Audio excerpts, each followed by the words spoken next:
आपने क्यों ये इलेक्शन करा?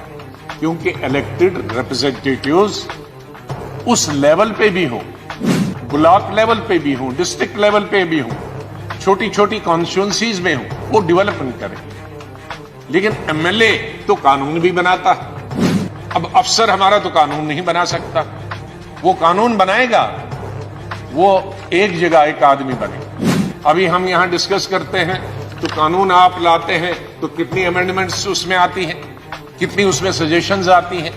अब आज कानून बनाएंगे, लेफ्टिनेंट गवर्नर साहब ऑर्डर करेंगे, लेकिन उसमें कोई सजेशन नहीं आएगी। वो एक आदमी का, जो चीफ सेक्रेटरी का दिमाग होगा या किसी ऑफिसर का दिमाग होगा, वो एक आदमी की सजेशन होगी। उसका इंपैक्ट देहात में क्या होगा, उसका इंपैक्ट जम्मू में क्या होगा, उसका इंपैक्ट लद्दाख में क्या होगा, उसका इंपैक्ट किसानों पे क्या होगा, मजदूरों पे होगा, वो नहीं सोचेगा। वो तो दफ्तर में बैठ के बनाएगा। लेकिन उसको इंपैक्ट को देखने के लिए जो हम कानून बनाते हैं पार्लियामेंट में, विधानसभाओं में, वो चर्चा होती है और एक कलेक्टिव विजडम होती है।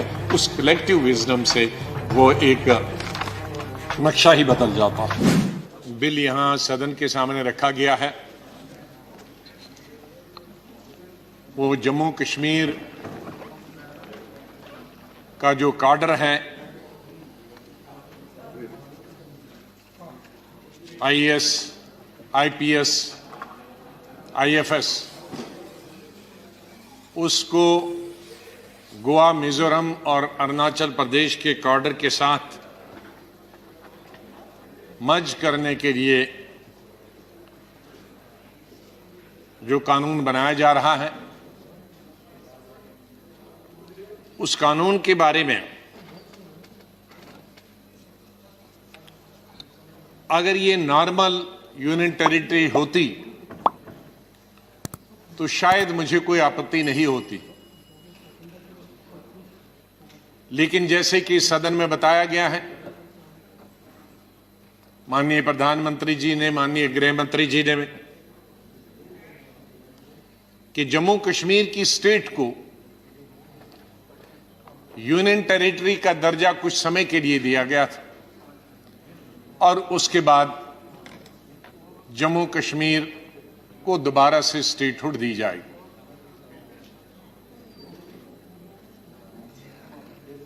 तो मेरा माननीय गृह मंत्री जी से पूछना कि अगर स्टेटहुड बनानी है, जो कि बहुत अनिवार्य है, और क्यों अनिवार्य है उसके बारे में मैं आगे बताऊंगा, तो जब पिछले 3 साल से पहले गवर्नर रूल और अब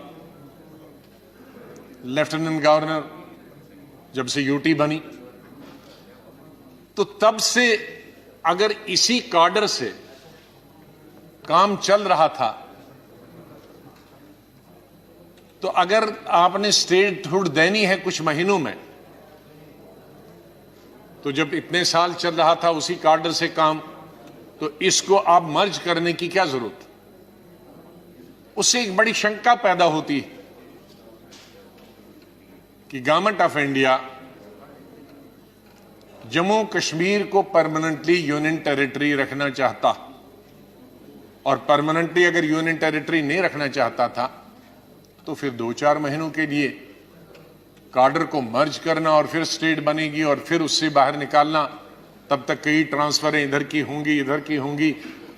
कोई अरुणाचल प्रदेश से जम्मू कश्मीर आएगा, जम्मू कश्मीर से अरुणाचल जाएगा, गोवा मिजोरम से कोई जम्मू कश्मीर जाएगा, जम्मू कश्मीर से गोवा मिजोरम जाएगा। तो फिर कुछ महीनों के लिए इतना परिवर्तन करने की क्या जरूरत?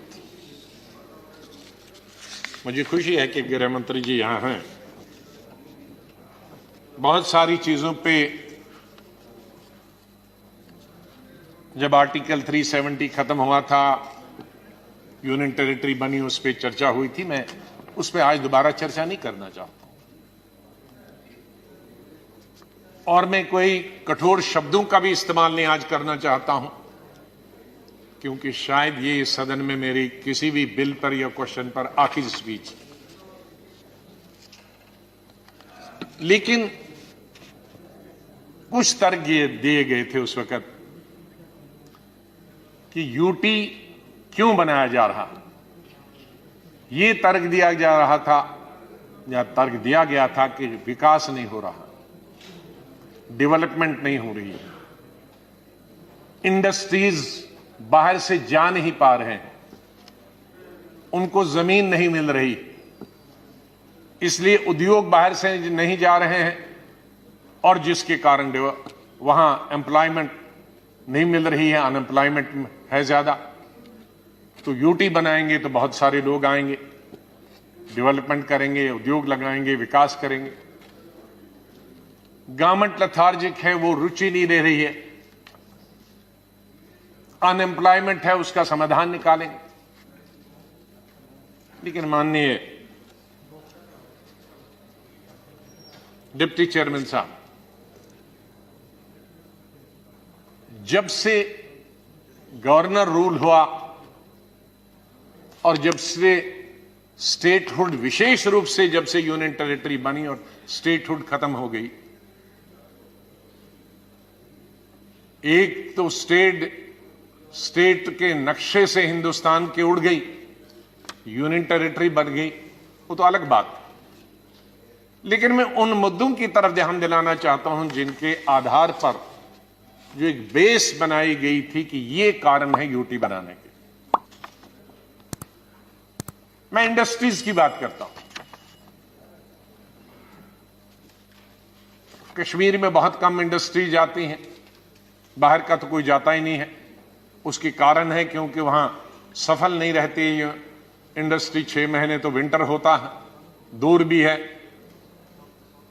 लेकिन अधिकतर हमारी जो जम्मू प्रोविंस में 10 डिस्ट्रिक्ट है,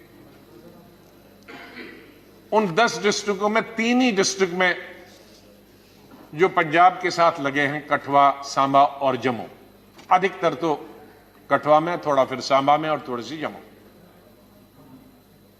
तो बाकी 7 डिस्ट्रिक्टों में कोई उद्योग लगाता नहीं है, दूर है जम्मू से, और रेल नहीं है। नॉर्मली रेल हेड पर लोग उद्योग लगाने की कोशिश करते हैं। तो मैं आज के आंकड़े बताता हूं। नया उद्योग कोई नहीं आया माननीय डिप्टी चेयरमैन साहब, लेकिन इन 2 सालों में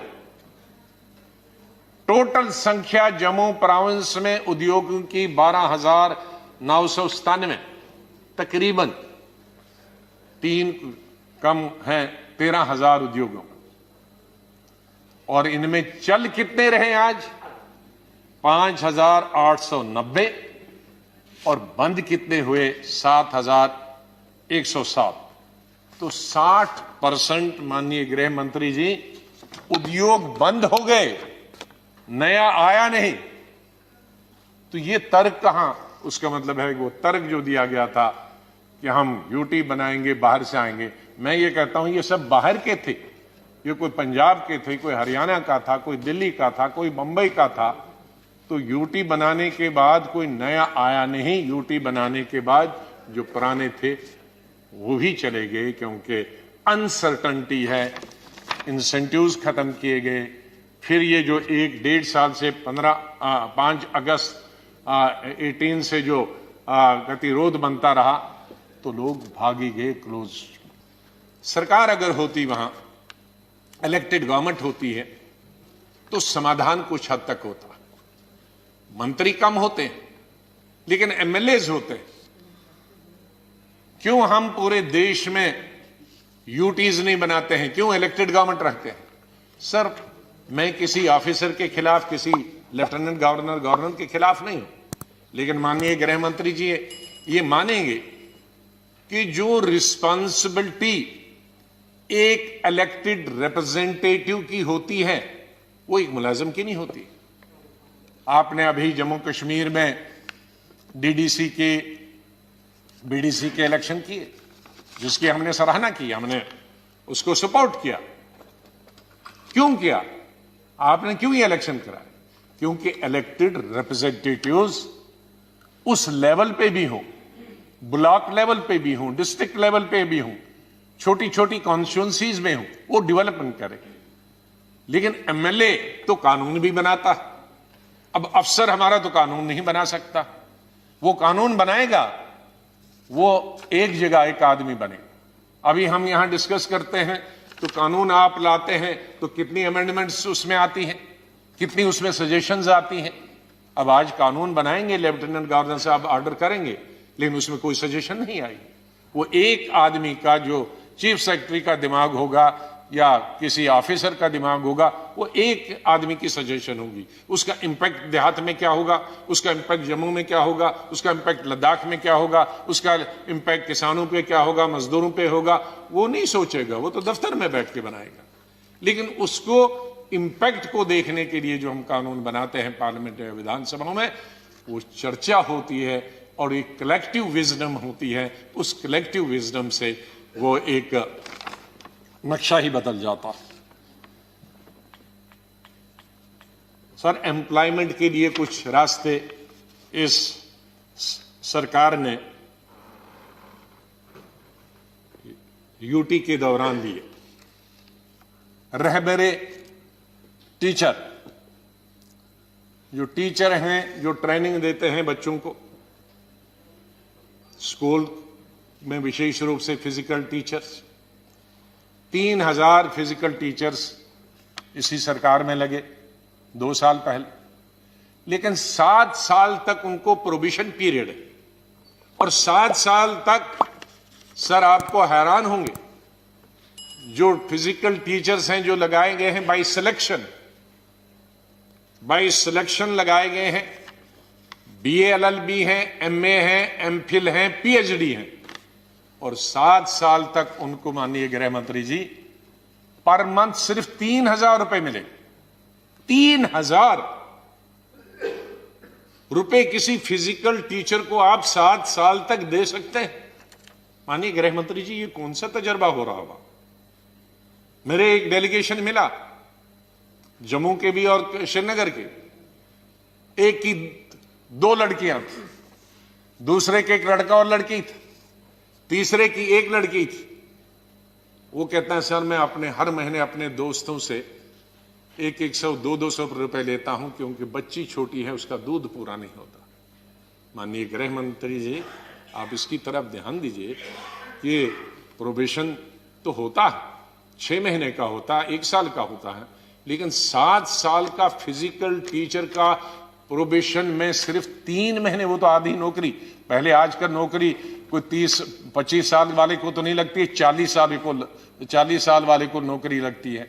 और उसके बाद 7 साल ये गई तो तब तक 50 हो गया, और उसके बाद 10 साल बाद रिटायर होगा, उसके बाद पेंशन भी नहीं है। तो ये चीजें हो रही हैं। अब अगर वहां विधानसभा होती तो इन लड़कों को कश्मीर और जम्मू से मुझे मिलने के लिए नहीं आने की जरूरत पड़ती। वहां एमएलए होता, मिनिस्टर होता, चीफ मिनिस्टर होता। लेकिन कहते हैं हम दफ्तर, हमें अफसरों के पास टाइम नहीं मिलता है, इसलिए स्टेटहुड जरूरी है। मैं आपसे यही निवेदन करूंगा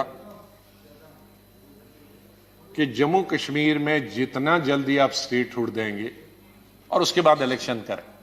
स्टेटहुड से पहले इलेक्शन करेंगे तो फिर मामला खराब होगा। मैं अलग से वो आपको बात करूंगा किसी वक्त बैठ के, उसके नेगेटिव पॉजिटिव क्या नतीजे निकलेंगे। यहाँ वो नेगेटिव चीजें मैं यहाँ नहीं कहना चाहता हूँ, अच्छा भी नहीं है, लेकिन पॉजिटिव रहेगा। तो इन चीजों का मैं परसों यहाँ राष्ट्रपति के अभिभाषण पर यही कह रहा था कि जम्मू कश्मीर बॉर्डर स्टेट, जिस तरह का टेंशन और जिस तरह का हमारा दुश्मन दोनों तरफ से, पाकिस्तान की तरफ से भी और चाइना की तरफ से, वहां हमारे सर पे बैठा हुआ है, तो कोई भी अक्लमंद आदमी यही कहे, सरकार यही करेगी कि कम से कम उनसे तो निपटते रहेंगे, लेकिन यहां के अपने देश के लोग जो बॉर्डर पे हैं वो तो हमारे साथ पीछे खड़े रहे, जिस तरह से आज तक खड़े रहे, जिस तरह से 1947 में कश्मीर के लोग खड़े रहे।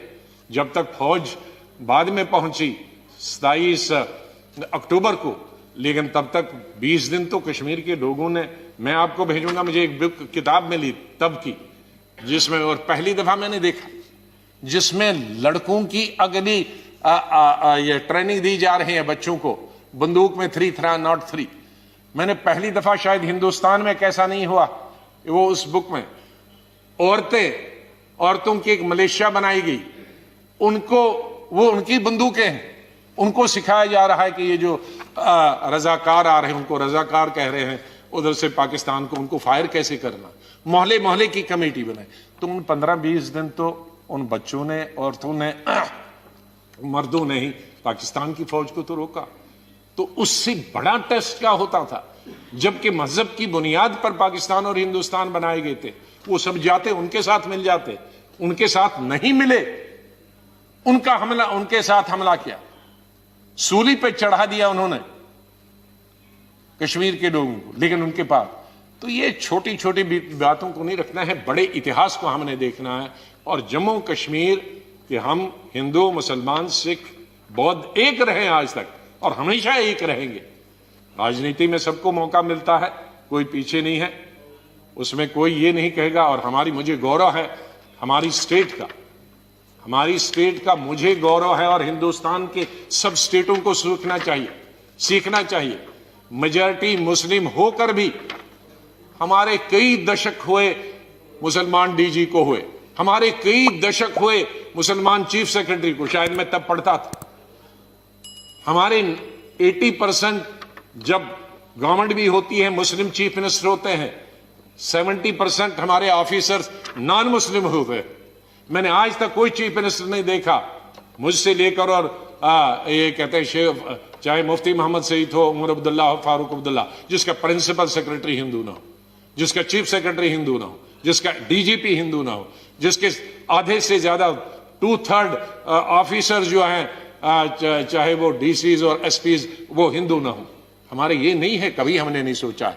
इसलिए मैं आखिर में एक ही शेर आपसे कहता हूं कि ये आप जो तजर्बा कर रहे हैं, जो हमको गिनी पिग बनाया जा रहा है, ये गिनी पिग पे तजर्बे बंद कर दे। बहुत हुए, पहले प्राइम मिनिस्टर रहा, प्रेसिडेंट रहा, फिर चीफ मिनिस्टर रहा, गवर्नर रहा, अब हम एलजी पे पहुंच गए हैं। ये सब एक्सपेरिमेंट है। आप जानते हैं कि आजकल वैक्सीन की बात चल रही है। तो मैं साइंस स्टूडेंट भी रहा हूं, हेल्थ मिनिस्टर भी रहा। तो वैक्सीन आदमियों से पहले किसको दिया जाता है? माइस, चूहे की। उसके बाद दिया जाता है बंदर को, उसके बाद फिर टेस्ट करने के लिए आदमी पर टेस्ट होता। तो यहां तो चूहा भी हम ही बन रहे, बंदर भी हम ही बन रहे। सब एक्सपेरिमेंट जो है वो जम्मू कश्मीर पर किया जा रहा है। तो हम तो इस एक्सपेरिमेंट में गिनी पिग हो गए।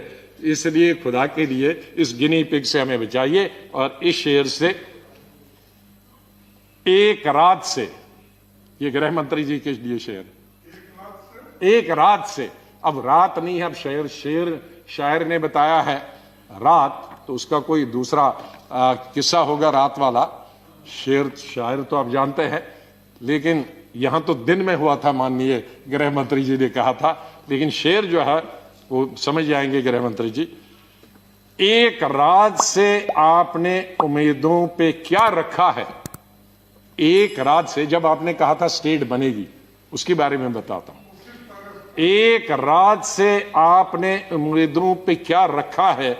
हमने आज तक चिरागों को जला रखा है। कि हम तब से उम्मीद लगा के बैठे हैं कि कब आएगी, अभी आएगी, अभी आएगी। तो इसलिए अगला जो सेशन है उसमें मैं नहीं होगा भाषण करने के लिए। उसमें हमारी तरफ से आपको ये बहुत बड़ी गिफ्ट होगी कि अगले सेशन में ऐसे जो बजट का अगला सत्र है उसमें आप स्टेटहुड का, जम्मू कश्मीर का बिल लाएं और हमारी तमाम हमारा समाधान होगा और हमारी तमाम मुश्किलात दूर हो जाएंगी। बहुत बहुत धन्यवाद आपका। इस खबर को अभी लाइक करें, शेयर करें, अभी चैनल को सब्सक्राइब करें और घंटी जरूर दबाएं। आपने क्यों ये इलेक्शन करा? क्योंकि इलेक्टेड रिप्रेजेंटेटिव्स उस लेवल पे भी हो, ब्लॉक लेवल पे भी हो, डिस्ट्रिक्ट लेवल पे भी हो, छोटी छोटी कॉन्स्टिट्यूंसीज में हो, वो डेवलपमेंट करें। लेकिन एमएलए तो कानून भी बनाता है। अब अफसर हमारा तो कानून नहीं बना सकता। वो कानून बनाएगा, वो एक जगह एक आदमी बने। अभी हम यहां डिस्कस करते हैं तो कानून आप लाते हैं तो कितनी अमेंडमेंट्स उसमें आती हैं, कितनी उसमें सजेशंस आती हैं। अब आज कानून बनाएंगे, लेफ्टिनेंट गवर्नर साहब ऑर्डर करेंगे, लेकिन उसमें कोई सजेशन नहीं आएगी। वो एक आदमी का, जो चीफ सेक्रेटरी का दिमाग होगा या किसी ऑफिसर का दिमाग होगा, वो एक आदमी की सजेशन होगी। उसका इम्पैक्ट देहात में क्या होगा, उसका इम्पैक्ट जम्मू में क्या होगा, उसका इम्पैक्ट लद्दाख में क्या होगा, उसका इम्पैक्ट किसानों पे क्या होगा, मजदूरों पे होगा, वो नहीं सोचेगा। वो तो दफ्तर में बैठ के बनाएगा। लेकिन उसको इम्पैक्ट को देखने के लिए जो हम कानून बनाते हैं पार्लियामेंट या विधानसभा में, वो चर्चा होती है और एक कलेक्टिव विजडम होती है। उस कलेक्टिव विजडम से वो एक नक्शा ही बदल जाता है। बिल यहां सदन के सामने रखा गया है, वो जम्मू कश्मीर का जो काडर है, आईएएस, आईपीएस, आईएफएस, उसको गोवा, मिजोरम और अरुणाचल प्रदेश के काडर के साथ मर्ज करने के लिए जो कानून बनाया जा रहा है, उस कानून के बारे में अगर ये नॉर्मल यूनियन टेरिटरी होती तो शायद मुझे कोई आपत्ति नहीं होती, लेकिन जैसे कि सदन में बताया गया है, माननीय प्रधानमंत्री जी ने, माननीय गृह मंत्री जी ने, कि जम्मू कश्मीर की स्टेट को यूनियन टेरिटरी का दर्जा कुछ समय के लिए दिया गया था और उसके बाद जम्मू कश्मीर को दोबारा से स्टेटहुड दी जाएगी।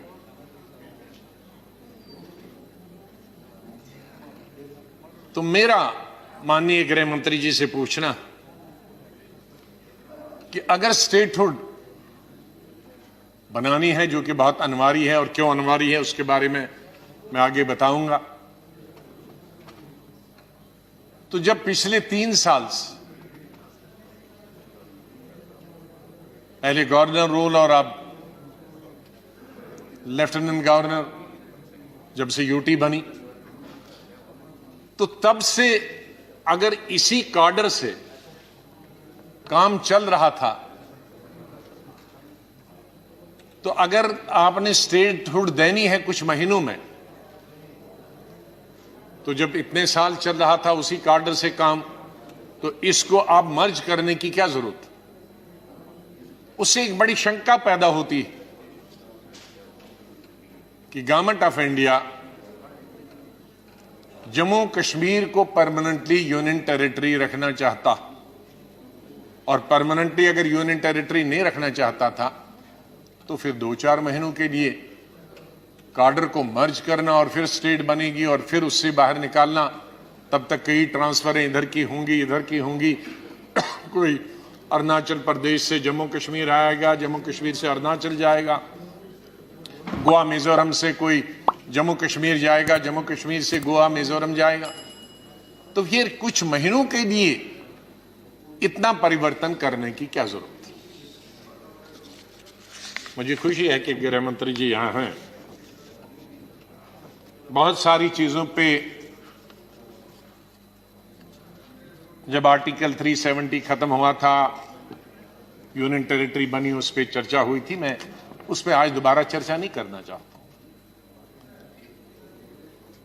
और मैं कोई कठोर शब्दों का भी इस्तेमाल नहीं आज करना चाहता हूं, क्योंकि शायद ये सदन में मेरी किसी भी बिल पर या क्वेश्चन पर आखिरी स्पीच। लेकिन कुछ तर्क ये दिए गए थे उस वक्त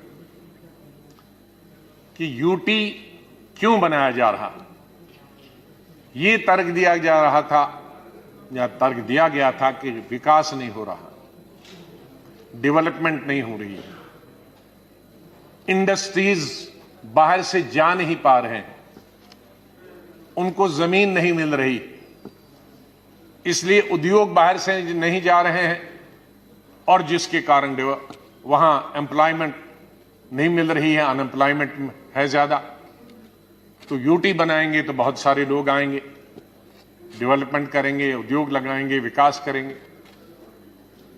गवर्नमेंट लथार्जिक है, वो रुचि नहीं ले रही है, अनएम्प्लॉयमेंट है, उसका समाधान निकालेंगे। लेकिन माननीय डिप्टी चेयरमैन साहब, जब से गवर्नर रूल हुआ और जब से स्टेटहुड, विशेष रूप से जब से यूनियन टेरिटरी बनी और स्टेटहुड खत्म हो गई, एक तो स्टेट के नक्शे से हिंदुस्तान के उड़ गई, यूनियन टेरिटरी बन गई, वो तो अलग बात। लेकिन मैं उन मुद्दों की तरफ ध्यान दिलाना चाहता हूं जिनके आधार पर जो एक बेस बनाई गई थी कि ये कारण है यूटी बनाने के। मैं इंडस्ट्रीज की बात करता हूं। कश्मीर में बहुत कम इंडस्ट्रीज आती हैं, बाहर का तो कोई जाता ही नहीं है। उसके कारण है क्योंकि वहां सफल नहीं रहती ये इंडस्ट्री। 6 महीने तो विंटर होता है, दूर भी है। लेकिन अधिकतर हमारी जो जम्मू प्रोविंस में 10 डिस्ट्रिक्ट है, उन 10 डिस्ट्रिक्टों में 3 ही डिस्ट्रिक्ट में जो पंजाब के साथ लगे हैं, कठुआ, सांबा और जम्मू। अधिकतर तो कठुआ में, थोड़ा फिर सांबा में और थोड़ी सी जम्मू। तो बाकी 7 डिस्ट्रिक्टों में कोई उद्योग लगाता नहीं है, दूर है जम्मू से, और रेल नहीं है। नॉर्मली रेल हेड पर लोग उद्योग लगाने की कोशिश करते हैं। तो मैं आज के आंकड़े बताता हूं। नया उद्योग कोई नहीं आया, माननीय डिप्टी चेयरमैन साहब, लेकिन इन 2 सालों में टोटल संख्या जम्मू प्रोविंस में उद्योगों की 12,997, तकरीबन 3 कम हैं 13,000 उद्योगों। और इनमें चल कितने रहे आज? 5,890। और बंद कितने हुए? 7,107।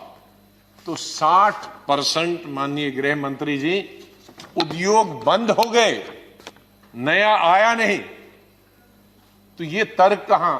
उसका मतलब है वो तर्क जो दिया गया था कि हम यूटी बनाएंगे, बाहर से आएंगे। मैं ये कहता हूं ये सब बाहर के थे।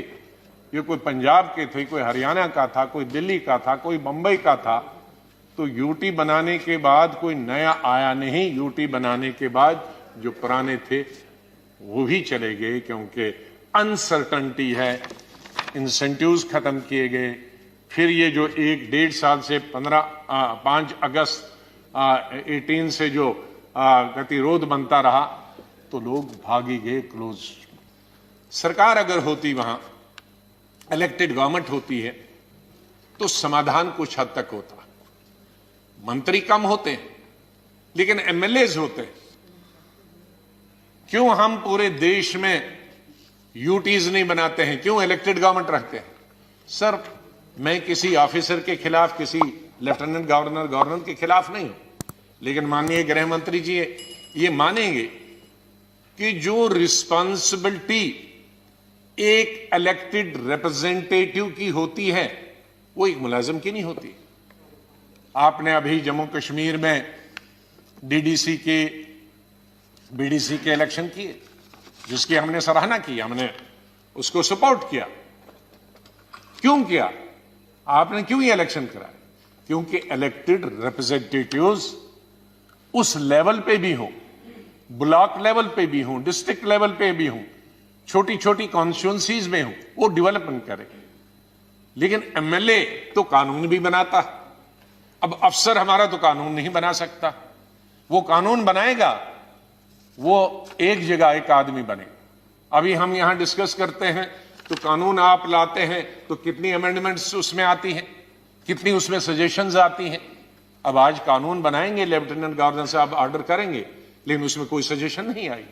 वो एक आदमी का, जो चीफ सेक्रेटरी का दिमाग होगा या किसी ऑफिसर का दिमाग होगा, वो एक आदमी की सजेशन होगी। उसका इंपैक्ट देहात में क्या होगा, उसका इंपैक्ट जम्मू में क्या होगा, उसका इंपैक्ट लद्दाख में क्या होगा, उसका इंपैक्ट किसानों पे क्या होगा, मजदूरों पे होगा, वो नहीं सोचेगा। वो तो दफ्तर में बैठ के बनाएगा।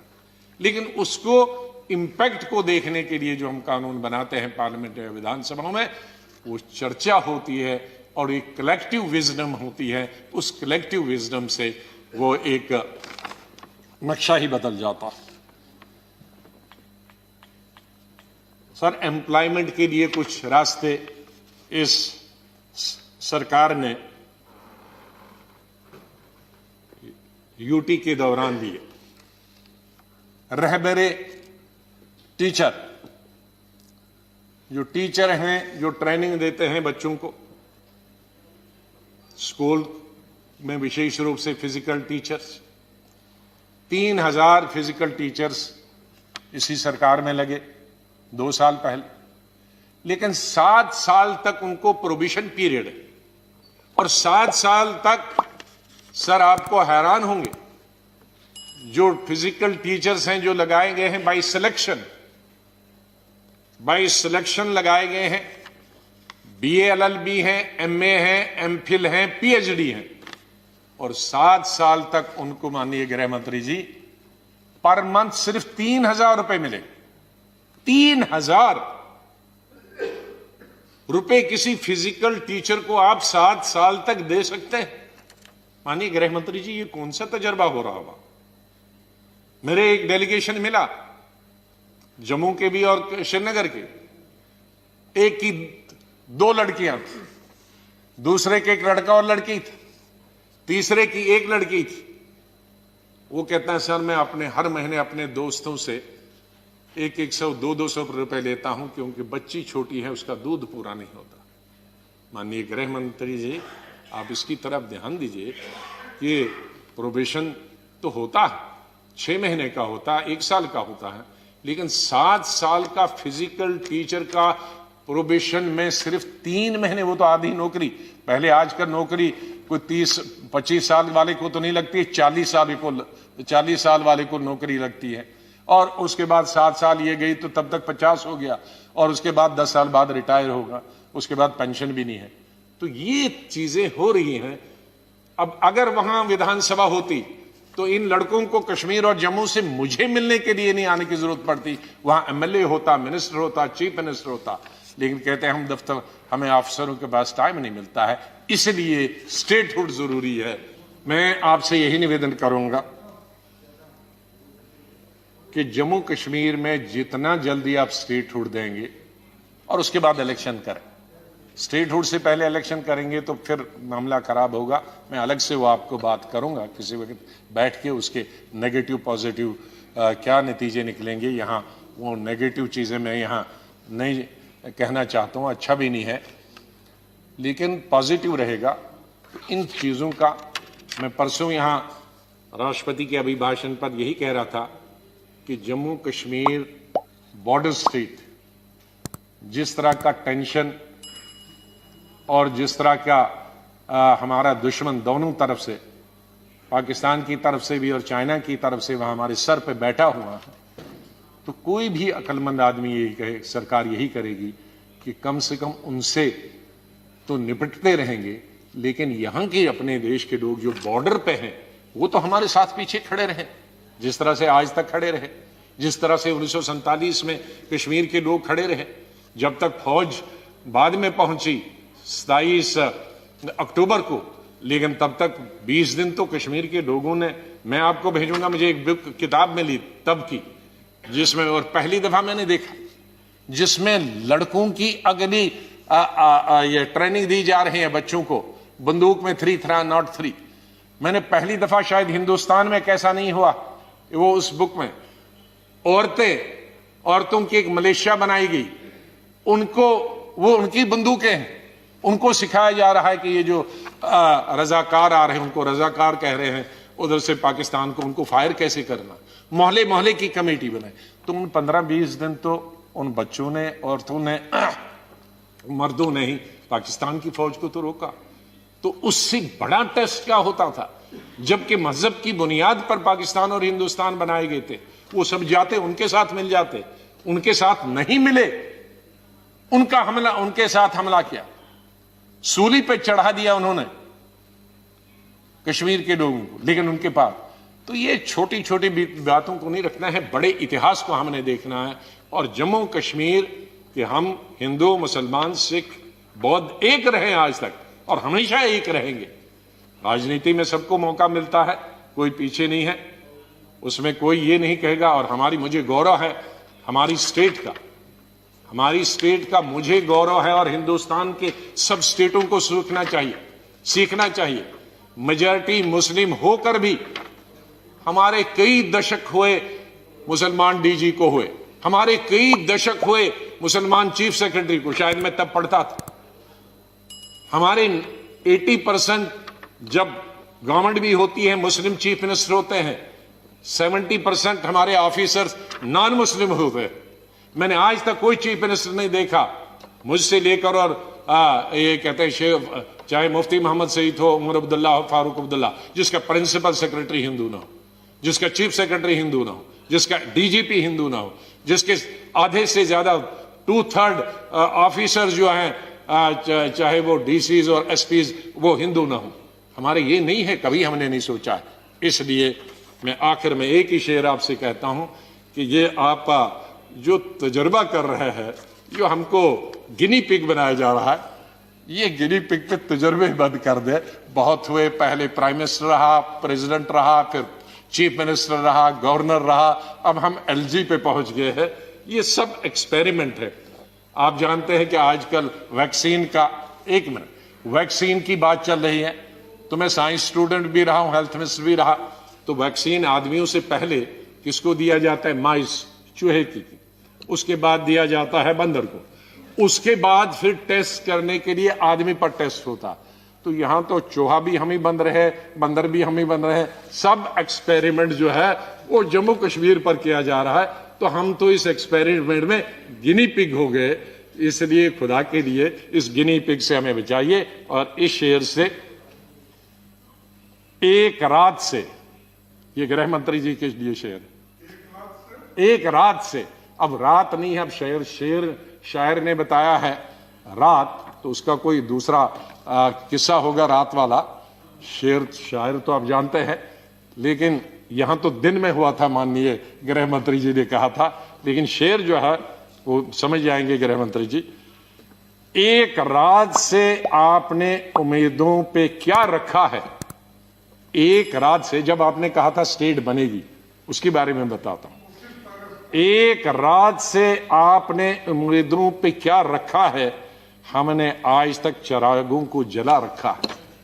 कि हम तब से उम्मीद लगा के बैठे हैं कि कब आएगी, अभी आएगी, अभी आएगी।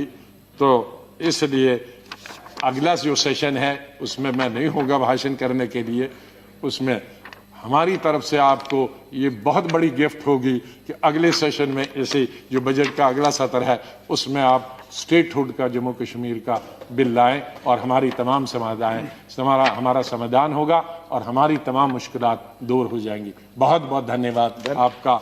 इस खबर को अभी लाइक करें, शेयर करें, अभी चैनल को सब्सक्राइब करें और घंटी जरूर दबाएं।